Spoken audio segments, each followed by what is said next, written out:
Today's episode is sponsored by Rev, the productivity powerhouse for content creators, journalists, market researchers, and more. Capture audio from anywhere, get AI-powered summaries and quotes, and leave security worries behind with Rev.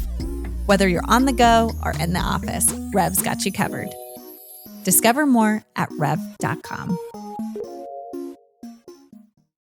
Hi, I'm Kendall Kelton, and I'm your host today on The Rough Draft. Featuring honest conversations with folks from across the creative industry, The Rough Draft explores the creative process, tools, and resources used by some of the best in the business. From journalists to content creators and business leaders, we shed light on what it looks like to break into the industry, make mistakes, collaborate with others, and the essential tools that help us all along the way. This week, I'm super excited to be talking with Matt Stillo. Matt is the Senior Director of Audio at Ruby, iHeartMedia's branded audio studio. And Matt has spent his entire career working in audio production as an editor, sound designer, engineer, and mixer. And he even created and hosted the acclaimed podcast, No Fucking Way, which tells true stories that seem just too insane to believe. And on today's episode, Matt takes us behind the scenes of his hit podcast, No Fucking Way, and its standout Missing in Mexico episodes.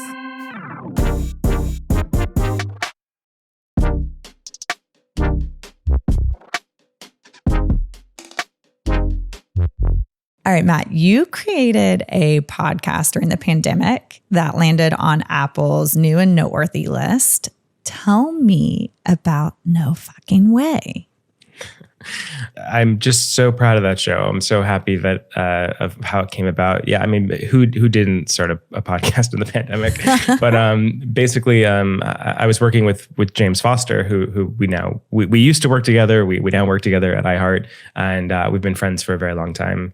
And we were just, we were both kind of in between jobs and trying to figure out the next thing. And we just wanted a way to work together and a way to do fun things. And so we kind of came together and we're like, we should do something. We both kind of went away and thought about different kinds of things that would work well for the audio medium. And a lot of what we were talking about is how we felt as sound designers, there was a really big opportunity in podcasting because it's, like I said, podcasting is a low lift.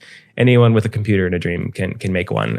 But what we weren't seeing was a lot of like really, really highly produced, like almost movie-like audio experiences in podcasting. And so we felt that we had the tools and the storytelling chops to do that.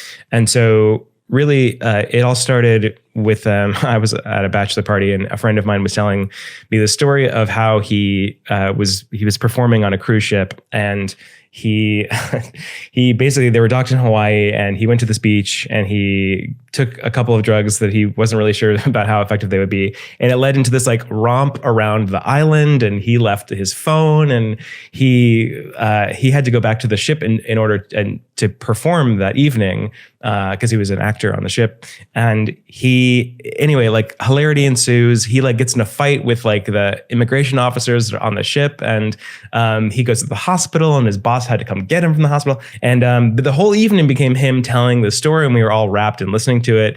And I remember thinking after that, like, if I got Keith to say all of that into a microphone, to tell that story, I could then create the sonic world around that story as it was happening. And it could actually be a pretty compelling podcast. We all have these insane stories. And if we can infuse them with as much tension and drama and storytelling as possible, like we could have a really, really great show. And so that's what led to the idea of No Fucking Way, where if you, I think, what did we say? Like it's one part campfire story, one part immersive audio experience. And so we found a lot of, just through friends of friends, we found a lot of really great stories.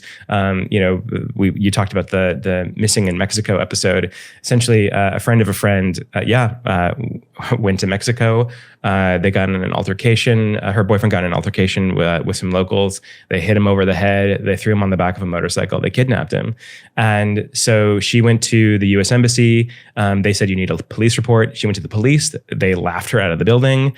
And so she just realized, I have to save him.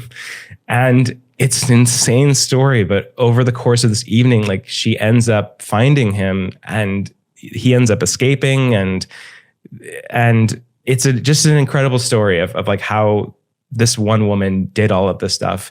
And it's a 2-part episode. Missing in Mexico, go listen to it. The show got a lot of traction, and so yeah, it's it's been an interesting ride, that show. I wish that we did it more often.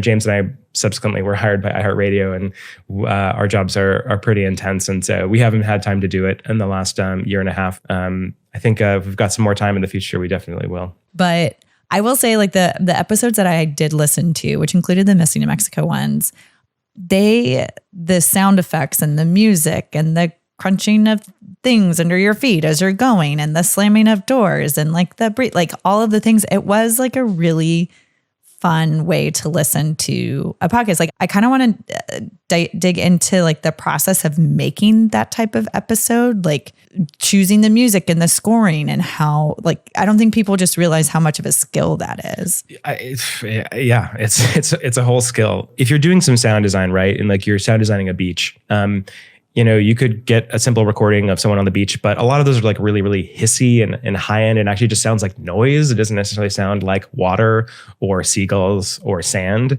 And so I think a lot of going about creating sound design or even selecting sound design from libraries, or creating music or selecting music from libraries, really just depends on specificity and understanding the tone of the moment, understanding what point of the story that you're in, and what you're trying to do with each moment. The way that our process works is we'll record the episode, which is a straightforward interview.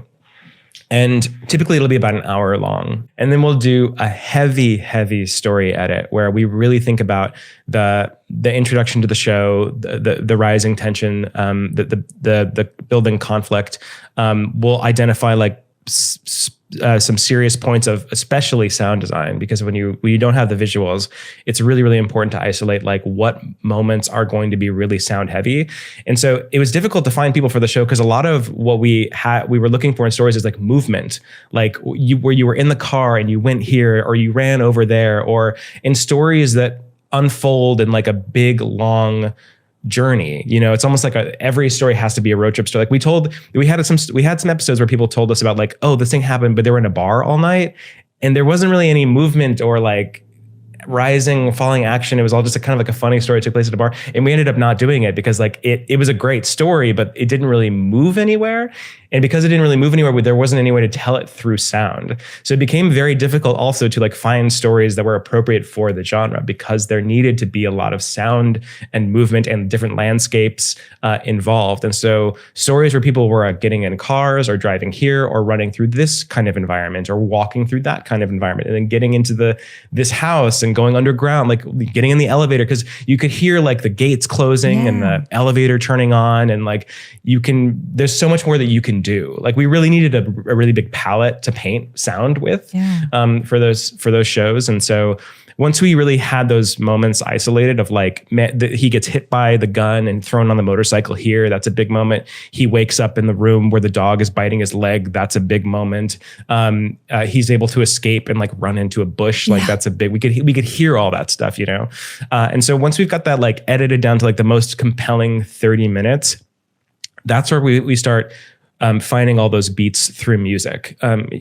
Typically the stories open with like, oh, we were going to Mexico and it was beautiful. And like, like what is the vibe of getting on a plane and, starting an exciting journey. And then, moments where it starts getting a little bit more like ominous, like what's going to happen. We're not quite sure. Like they get split up when they're going to this parade. And a lot of it is like, obviously them being in Mexico, we wanted to use Mexican artists and Mexican music to really build the world of that place that they were in.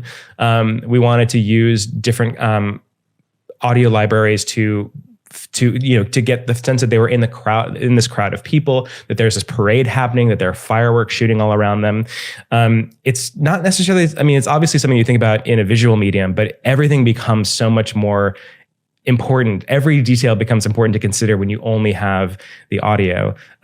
So once we get through the entire music pass, that's where we start filling in the sound. And basically we're typically going from environment A to environment B to environment C. And so we have all these ambience layers that we're layering in to indicate different movements from this kind of environment to that kind of environment.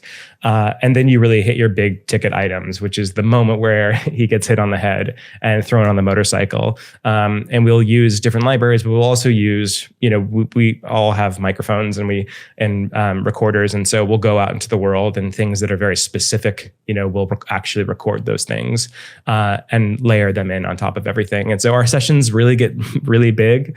And one of the most difficult things about it is, it's easy to produce a podcast where two people are talking and there's no music. But when you start getting into a heavy edit, a heavy music pass, a heavy sound design, it kind of expands because you're coming back to every single moment again and again and again and trying to get it right. And using different automations for the people who are on the phone. And anyway, so it can get kind of unwieldy, but it's also really, really exciting and fun. And it's when you take care and craft of every single moment in a story, that's where something really special can happen.